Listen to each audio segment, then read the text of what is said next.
기자 김연기 기자 SNS 공유 및 댓글 SNS 클릭 수시보 페이스북 트위터 카카오 스토리 SNS 공 더보기 구글 플러스 마이크 폼페이오 미국 국무장관의 전격적인 재방북은 두 가지 면에서 극적이다.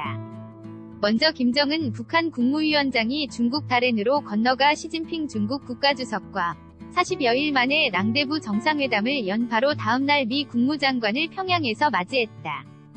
그러곤 북한에 억류됐던 3명이 미국인을 풀어줬다.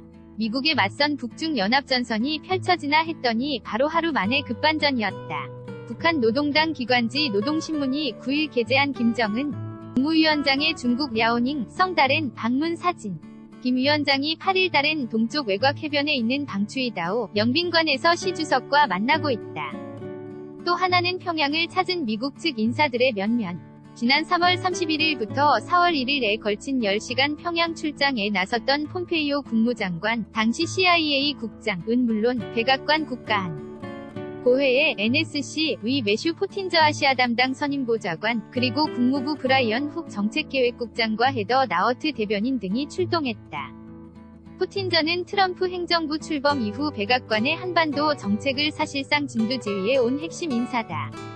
훅 국장은 이란 핵합의, JCPOA 포괄적 공동행동계획 준수 여부를 확인하고 조정하는 공동위원회의 미국 측 대표를 맡았던 이른바 국무부 내 최고의 핵협상 전문가다. 한마디로 이번 북한 방문팀은 단순한 회담 위전 및 일정을 논의하는 수준을 지나 북한과 합의문을 조율할 정도의 작정을 하고 들어갔던 것으로 해석되는 구성이다. 매튜 포틴저 미국 백악관 안전보장회의 아시아 담당 선임 보좌관. 야심차게 평양을 찾은 폼페이오 장관 일행이지만 이번 방문이 얼마나 결실을 낳는지 여부에 대해선 의견이 엇갈린다. 낙관적으로 보는 이들은 폼페이오 일행의 방문으로 그동안 북미 간에 막혀있던 여러 이견이 한꺼번에 타결됐을 것이라고 본다. 김정은 시진핑 2차 회담으로 북미 간의 냉기류가 퍼지기 전에 바로 북미 접촉이 이뤄진 것 자체가 북한이나 미국 모두 정상회담에 대한 강한 의지를 갖고 있음을 드러낸 것으로 볼 수 있다. 브라이언 훅 미국 국무부 정책계획국장 게다가 폼페이오 장관이 9일 오전 김영철 북한 노동당 부위원장 겸 통일전선부장에게 수십 년 동안 우리는 적국이었다.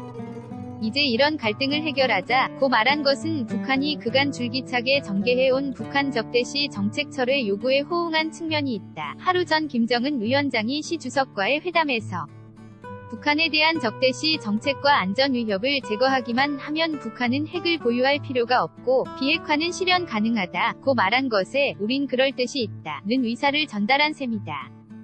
또 폼페이오는 미국의 독자 제재 대상, 즉 블랙리스트에 올라있는 김 부위원장에 대해 당신은 훌륭한 파트너란 말도 했다. 둘 간의 실무 협상은 물론 향후 트럼프 김정은 회담 전망까지 밝게 하는 대목. 이다. 마이크 폼페이오 미국 국무장관, 왼쪽 과 김정은 북한 국무위원장. 지난 3월 31일부터 4월 1일에 걸쳐 북한을 방문했던 마이크 폼페이오 미 국무장관.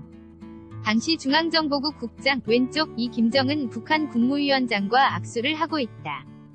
백악관은 연합뉴스, 다만 양쪽 관계가 틀어질 수 있다는 분석도 있다. 폼페이오 장관과 국무부 고위 관계자는 이번 회담에서 단계별 동시적 비핵화 조치를 강조한 북한에 맞서 우리는 짧게 세분화하지 않을 것이라고 못 박은 것으로 전해졌다. 살라미 협상 전술이라 불리는 단계별 동시적 조치를 일축하면서 자발적이고 신속한 핵일괄 포기를 한 남아공 모델을 취하도록 압박을 가한 것으로 보인다. 도널드 트럼프 미국 대통령, AFP는 연합뉴스, 실제 이번 방북에 동행한 포틴저 보좌관은 지난 4일 현지 시간 워싱턴을 방문했던 문정인 대통령 통일외교안보 특보 등과의 만찬에서 북한에 대한 남아공 비핵화 방안을 검토 중이라고 말한 바 있다. 게다가 미국은 화학무기 등 대량살상무기, WMD, 폐기 문제도 북미 정상회담의 의제로 삼겠다는 입장이다. 과거 실패했던 길을 답습하지 않을 것이란 입장에서 물러서지 않고 있는 것이다. 헤더 너워트 미국 국무부 대변인. 그 때문에 일각에선 이번 방북의 주 목적도 애초부터 미국인 3명 데려오기, 북미 정상회담 장소와 날짜 확정 짓기로 한정됐던 것 아니냐는 분석이 제기된다. 워싱턴은 김연기 특파원 LUCKUIMAN-JOONGAN.co.k